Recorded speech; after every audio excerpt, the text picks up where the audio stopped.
satu sisi, kalau memang benar beliau cucu Rasulullah, ya, Rasulullah SAW mengatakan, sesungguhnya yang terbaik di antara kamu adalah orang yang terbaik akhlaknya. Nah, ini kan menjadi kontra, teman-teman ya. Ucapan dan tindakan ini tidak sesuai dengan kenyataan.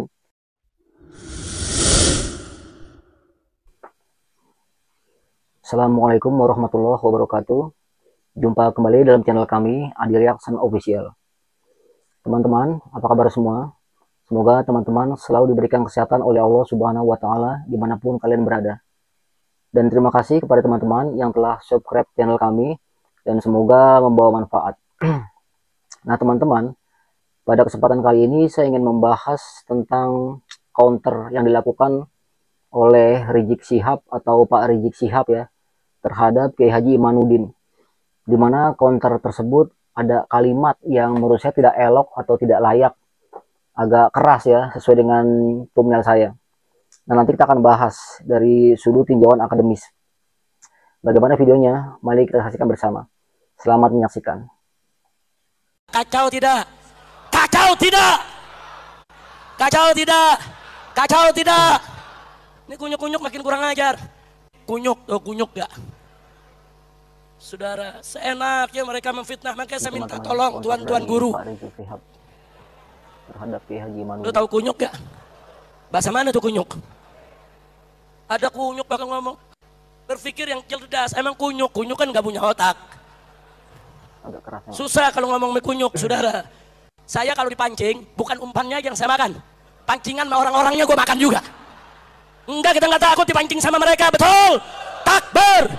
Maka saya mau tanya nih semua yang hadir di sini, siap bersama ulama? Siap bela kiai? Siap bela habaib? Kira-kira jelas gak? Kurang ajar. Semua habaib dibilang nasabnya palsu, kurang ajar.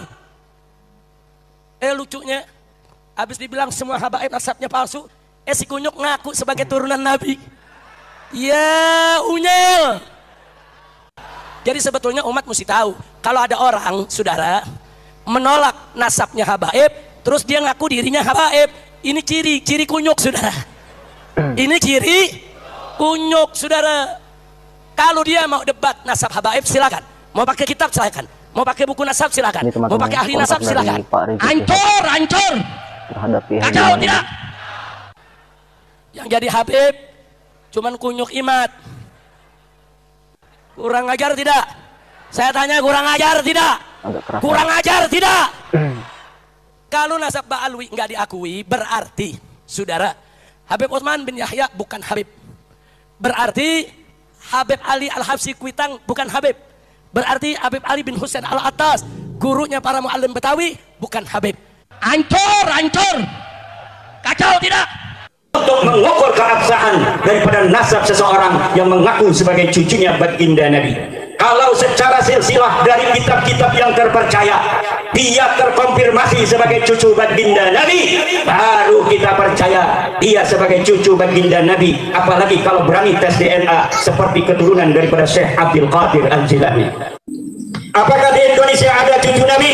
Di dunia ada cucu Nabi, tapi di Indonesia ini belum ada yang terbukti secara ilmiah bahwa dia adalah cucu dari baginda Nabi besar Muhammad sallallahu alaihi wasallam. Bukan karena nasabnya, tapi karena takwanya. Tinggi pangkatnya bukan karena nasabnya, tetapi karena ilmunya. Ini yang harus diajarkan kepada umat Islam seluruh Indonesia. Nah, demikianlah teman-teman video dari Bapak Rizik Syihab ya. Bagaimana ia mengcounter ya selama ini dari Kiai Haji Imanuddin tentang pembatalan nasab yang menurut beliau itu sebagai pihak begal nasab. Nah, teman-teman, setelah saya upload beberapa video yang lalu, siapa sesungguhnya yang begal nasab ya, ini terjadi seolah-olah memutarbalikkan fakta. Begini teman-teman, selama ini bahkan sampai detik ini memang belum dijawab apa yang Kiai Haji Imanuddin inginkan atau teman-teman inginkan ya tentang status Ubaidillah ya.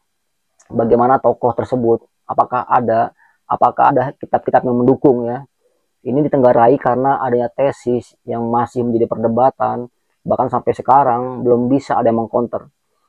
Nah, teman-teman, yang menarik adalah Sabtu kemarin Haji Romai Ramai yang tadinya sudah tidak ingin bicara mengenai nasab, beliau mengambil keputusan untuk membicarakan nasab kembali. Kenapa? Karena perlu klarifikasi dari pihak-pihak yang beliau anggap harus dijelaskan.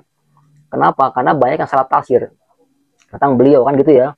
Ada yang mengenai hakul yakin, bahkan menarik Haji Rhoma Irama itu ya menurut saya agak sedikit menyindir atau dengan kalimat satir terhadap Ustadz muda kita, Ustadz Adi Hidayat, yang mengatakan bahwa kalau bisa masalah nasab disudahi, kita islah begitu kan. Ya, menurut Bang Haji Rhoma Irama justru tidak begitu konsepnya, ya harus ada keputusan ya untuk siapa, untuk masyarakat, untuk muhibin, ya, untuk generasi umat Islam ke depannya agar mengetahui ya titik ya, finalnya bagaimana dan yang terbaik bagaimana. Dan kita tidak ada kebencian di sini. Andai kata terkonfirmasi, alhamdulillah kita bisa menghargai sama seperti kita menghargai ustadz, menghargai kiai, alim ulama, tidak rasa kebencian gitu ya. Tapi ketika golongan Pak Habib Rizki dan Mbak Alawinya ingin tetap bersikukuh bahwa beliau dan teman-teman tetap pada posisi yang kuat, kamilah dzurriyyah Rasulullah, ya kami tidak bisa memaksa. Nah di sini win-win solusinya adalah yang percaya silakan, yang tidak percaya pun tidak berdosa kan gitu kan. Kenapa teman-teman? Karena yang saya tangkap begini loh, ada sedikit narasi yang perlu diluruskan atau saya jelaskan di sini ya. Jangan-jangan saya khawatir ada pandangan begini loh. Saya mencermati itu ada narasi yang sangat tendensius, kalau tidak dijelaskan ini menjadi bahaya nih ya, tanda petik ya. Kenapa? Karena begini loh, asumsinya jangan sampai kita, atau lebih baik ya kita salah mencintai daripada salah membenci. Ini kan bahaya teman-teman ya. Salah mencintai daripada salah membenci. Yang kita benci siapa? Yang dibenci sama Kiai Haji Imamuddin siapa? Kan nggak ada ya. Coba teman-teman perhatikan ya. Apabila kalian mendengar statement seperti ini salah statementnya. Harus kita luruskan. Ya, karena tidak ada yang membenci. Hanya ingin meluruskan bahwa dzurriyyah Rasulullah SAW itu secara sistematis ada urutannya, ada ilmunya. Dan ketika ada orang yang menganalisa, yang melakukan analisa, yang melakukan hipotesa dengan tesisnya, dengan keilmuannya, ya dengan literatur, dengan filologi keilmuannya, dengan manuskrip, atau bahkan dengan tes DNA, itu satu keilmuan bagi kita, memperkuat bahwa memang dia atau beliau dzurriyyah Rasulullah. Andai kata tidak atau belum terkonfirmasi, kita tidak benci. Nah, teman-teman ya. Nah, teman-teman sadar nggak? Selama ini yang menjadi tokoh sentral dari Ba'alawi, dari counternya itu, kan menurut atau mengacu kepada Kiai Haji Imanuddin Al-Bantani kan. Tapi tanpa sadar saya perhatiin, yang mengkonter secara langsung ya di masyarakat, itu tokoh sentral dari Ketua FPI, yakni Pak Rizik Syihab.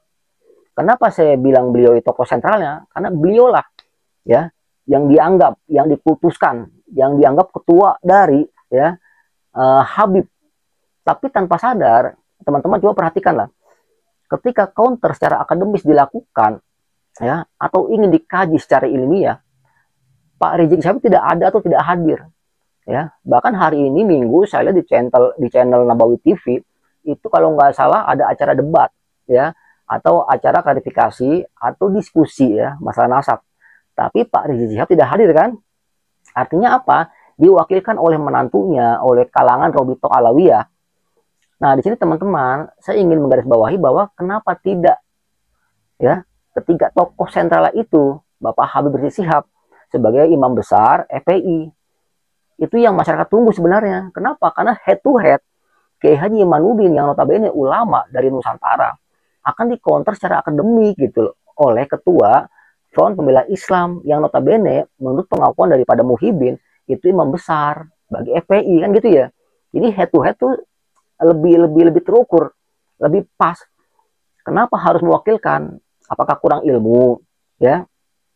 Tapi yang saya sayangkan teman-teman, mohon izin ya, kemarin saya pernah mengupload ada kalimat Rizik Syihab atau Pak Rizik Syihab yang mengeluarkan statement ketika dikritik, maaf ya, sudah masuk ke channel saya sebelumnya kan, ya ini kadal kebon ya, luar biasa itu kalimat. Nah saya mencari lagi, ada kalimat yang tanpa diduga saya temukan, Masya Allah. Ya teman-teman mau izin ya, saya agak berat mengucapkannya, tapi semoga bisa dimaklumi ya. Beliau mengatakan si kunyuk imat. Mohon maaf ini, mohon maaf. Cuman kunyuk imat. Artinya sebagai seorang tokoh yang dianggap seorang ulama, seorang yang ahli agama, bahkan beliau sudah maklum lah ya, tokoh yang amar ma'ruf nahi mungkar ya, menolak tindak-tindakan yang bersikap negatif, tidak suka hal-hal yang sikapnya destruktif, sehingga dengan pemahaman beliau ingin melakukan yang terbaik bagi bangsa ini kan gitu ya. Tapi ketika saya telusuri, saya pikir-pikir kenapa orang yang dianggap ulama, panutan bisa keluar kalimat yang tanpa saya duga. Ya mohon maaf ya teman-teman ya. Harusnya jangan sampai keluar kalimat seperti itu. Silahkan counter secara akademik gitu loh. Andai kata tidak dengan perwakilan, menurut saya nggak apa-apa. Ilmu yang ada dipergunakan untuk mengcounter tesis Kiai Haji Imanuddin. Itu lebih elok menurut saya teman-teman ya. Nah, satu sisi seorang Ustadz Adi Hidayat dalam ceramahnya beliau mengatakan bahwa apabila orang berkata-kata kotor walaupun sholat itu agak mustahil, harusnya tidak keluar. Ya menurut keterangan Ustadz Adi Hidayat berarti ada yang salah dalam sholatnya ya. Coba kita lihat cuplikannya. Di sini beliau dalam tausiahnya mengatakan seperti itu ya. Kita ambil referensi sebentar. Kita dengarkan sedikit dari cuplikan seorang Ustadz Adi Hidayat.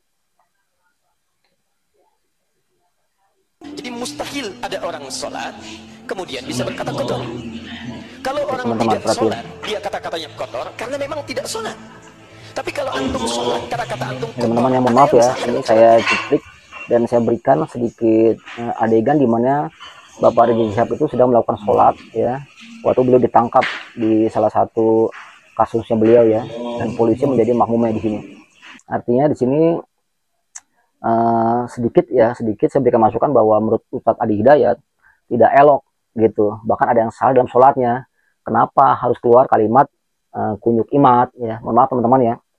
Nah teman-teman, saya ambil referensi sedikit ya agar menjadi suatu bahan keilmuan, agar kita bisa belajar ya. Ini dari kitabnya Fathul Bari ya, halaman 385 juz ke-7. Di sini ada hadis, sesungguhnya yang terbaik, nanti dulu teman-teman ya, jangan langsung ke hadis, saya bacakan sedikit pengantarnya, bahwa Nabi Muhammad ia diutus untuk menyempurnakan akhlak ya teman-teman ya. Maka ia bukanlah orang yang berbuat keji dan bukan pula orang yang terpengaruh oleh perbuatan keji.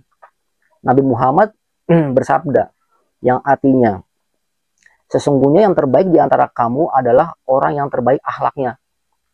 Ya, teman-teman ya, saya ulang ya, sesungguhnya yang terbaik di antara kamu adalah orang yang terbaik akhlaknya. Ini diriwayatkan dari Abdullah bin Umar radhiyallahu anhu di kitab Fathul Bari halaman 385 juz 7. Ya teman-teman ya. Artinya tokoh yang jadi panutan kita ya, Nabi Muhammad SAW mengatakan bahwa sesungguhnya yang terbaik di antara kamu adalah orang yang terbaik akhlaknya. Nah satu sisi, mohon izin teman-teman ya, satu sisi Bapak Habib Rizik Syihab ini atau Pak Rizik Syihab, saya pakai kalimat Habib, nggak apa-apa ya, sedikit-sedikit ya. Ya beliau Pak Rizik Syihab kemarin kan ramai yang mengelontarkan ya, bahkan suatu wacana revolusi akhlak. Tapi dari video yang tadi saya sampaikan kepada teman-teman yang saya tampilkan, beliau mengucapkan kalimat yang menurut saya tidak sesuai dengan akhlak beliau ya, yakni aduh saya berat ngomong nih ya, si kunyuk imat gitu ya, maksudnya kayak Haji Cuman Imanuddin kunyuk ya, imat. tesis beliau lah seakan-akan batalkan. Jadi Pak Habib Rizik Syihab ini kesel gitu lah, emosi. Satu sisi kalau memang benar beliau cucu Rasulullah ya, Rasulullah SAW mengatakan sesungguhnya yang terbaik di antara kamu adalah orang yang terbaik akhlaknya. Nah ini kan menjadi kontra teman-teman ya, ucapan dan tindakan ini tidak sesuai dengan kenyataan. Nah kepada para muhibin, masukan saya adalah andai kata mencintai seseorang ya, apa salahnya kita mempelajari gitu loh. Jangan ujung-ujung emosi ketika ada yang mengkritik, ketika ada yang mengkonter secara akademik ya dengan keilmuannya. Ada baiknya para muhibin belajar, mencari referensi ya kan, melakukan tandingan secara akademik. Sehingga masyarakat apabila ada video yang muncul di YouTube, kita bisa belajar dari situ. Nggak ada masalah. Zaman dulu kita belajar di buku kan, sekarang banyak channel-channel YouTube yang bisa kita update untuk bisa menambah wawasan kita ya, channel-channel bermanfaat seperti itu teman-teman ya. Nah akhirnya itu aja pembahasan dari saya ya, semoga ada manfaatnya. Apabila ada kata-kata yang kurang berkenan, saya mohon maaf ya teman-teman ya. Jumpa lagi di lain kesempatan. Assalamualaikum warahmatullahi wabarakatuh.